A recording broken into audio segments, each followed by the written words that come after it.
Se i sindaci arrivano anche alla provocazione di dire ci mettiamo noi in prima persona a mettere le multe, capite che non è la soluzione, è una provocazione che comunque capisco e posso anche condividere, ma è soprattutto un grido d'allarme nei confronti del governo. Sindaci che possono multare ed elevare sanzioni per mancanza di vigili. Anche se l'approdo in Parlamento è previsto a breve, per promessa del deputato leghista Gianangelo Boff, l'emendamento proposto dal sindaco di Chiarano, che accanto a un sempre maggior numero di colleghi della Marca chiede più poteri in materia di polizia locale, è una provocazione più che una possibilità concreta per il presidente di ANCI Veneto, che però serve a ribadire un allarme serio già lanciato al governo del suo stesso colore politico.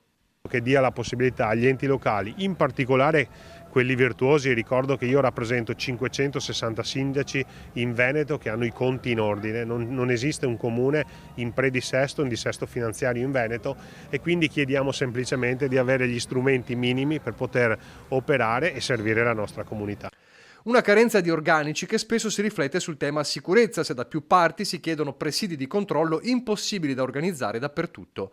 E allora ecco le passeggiate antispaccio e anti-baby gang di San Liberale a Treviso, ma, spiega Conte, non sono ronde. Hanno fatto semplicemente un sopralluogo con dei cittadini che li avevano contattati, però nulla a che vedere con le ronde.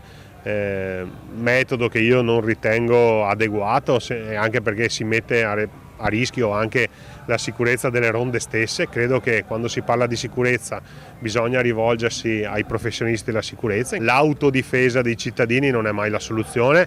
Apprezzo però l'impegno del consigliere Ciamini che raccoglie le istanze dei cittadini e in prima persona è andato a controllare, ma mi ha smentito categoricamente di aver messo in piedi delle ronde.